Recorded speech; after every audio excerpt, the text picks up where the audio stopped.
Bismillahirrahmanirrahim. My name is Mohammad Sufyan and I am physics teacher. आज का lecture हमारे पास 3 है और टॉपिक नेम है wave form of simple harmonic motion. Wave form of simple harmonic motion understand करने जा रहे हैं बच्चों। When a body is vibrating, its displacement from the mean position changes with time. अगर कोई बॉडी वाइब्रेट कर रही है तो उसका जो डिस्प्लेसमेंट है फ्रॉम मीन पोजीशन वो चेंज होगा टाइम के साथ। ये हमारे पास एक डायग्राम बनाई हुई है बच्चों, देखें जरा गौर से। ये स्प्रिंग है जो वर्टिकली हैंग है, इसके साथ मैंने एक मैस अटैच कर दी है। जब इस मैस को मैं इसके ऊपर फोर्स लगाकर इसको छोड़ूंगा तो it will vibrate along Y axis. तो टाइम के साथ इसका डिस्प्लेसमेंट मीन पोजीशन से अपवर्ड और मीन पोजीशन से डाउनवर्ड चेंज होगा। That is called instantaneous displacement. और टाइम के साथ इसकी वैल्यू क्या होगी, चेंज होगी।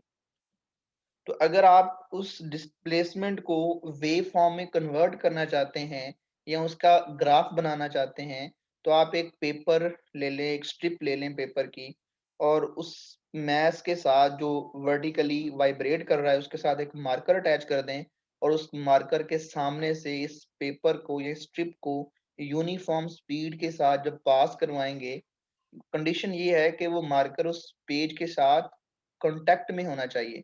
जब पेपर उसके सामने से गुजरेगा तो पेपर के ऊपर यूं एक वेव ट्रेस हो जाएगी, एक वेव बन जाएगी। तो ये वेव बेसिकली कहलाती है wave form of simple harmonic motion. तो ये लिखा हुआ है the strip of paper is moving at constant speed from left to right, thus provide a time scale on strip। Basically paper uniform constant speed के साथ move कर रहा है तो उसके ऊपर जो एक मीन लाइन है या मीन हमारे पास लाइन आएगी, that is called time axis. तो उस मीन लाइन से अपवर्ड, उस मीन लाइन से डाउनवर्ड जो उसकी वाइब्रेटिंग बॉडी का डिस्प्लेसमेंट है वो हम इस वेव फॉर्म में मतलब वेव फॉर्म की तरह का बना लेंगे। The pen attached the vibrating mass records displacement against time. The displacement time curve obtained is known as waveform of simple harmonic motion. The waveform of simple harmonic motion is sine curve। क्योंकि ये जो graph बना था या जो wave बनी थी ये बेसिकली ग्राफ था साइन फंक्शन का, तो हम इस कर्व को साइन कर्व भी कह सकते हैं। क्योंकि साइन कर्व या साइन फंक्शन का ग्राफ ऐसे बनता है तो इस ग्राफ को या इस कर्व को हम साइन कर्व कह सकते हैं। इसे साइनोसॉइडल वेव भी कहते हैं। नेक्स्ट बच्चों हमारे पास है इंपॉर्टेंट डेफिनेशंस। सबसे पहली डेफिनेशन है इंस्टेंटेनियस डिस्प्लेसमेंट की।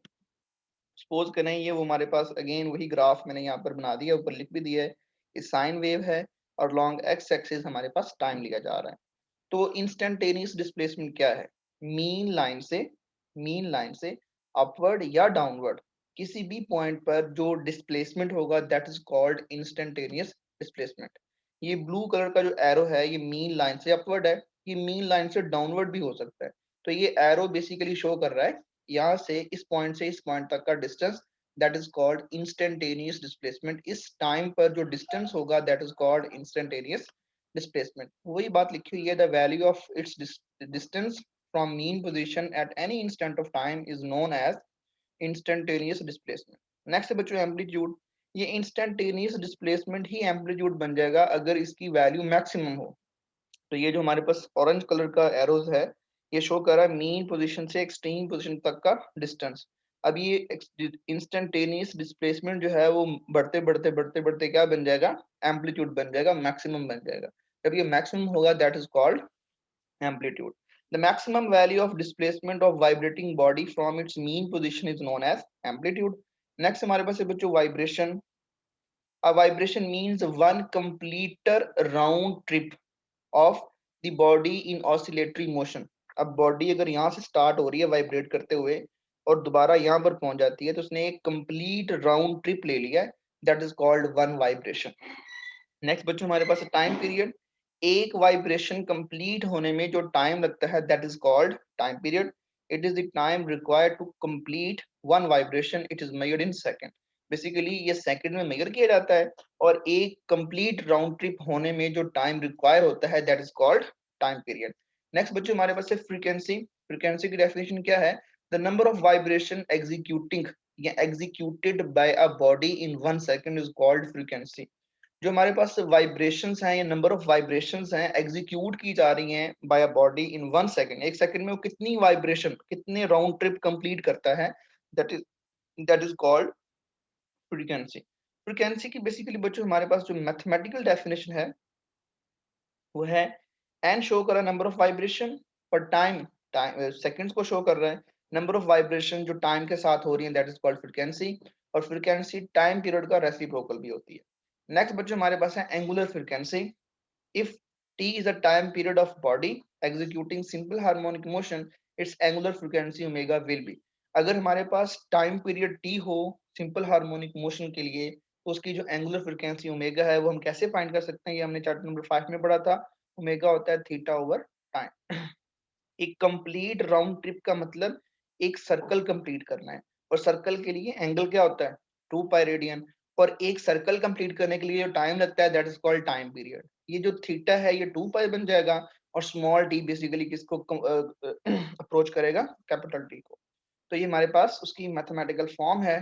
थीटा की जगह मैंने क्या पुट कर दिया 2 पाई, और स्मॉल टी की जगह मैंने क्या पुट कर दिया कैपिटल टी। ये इंपॉर्टेंट लाइन थी।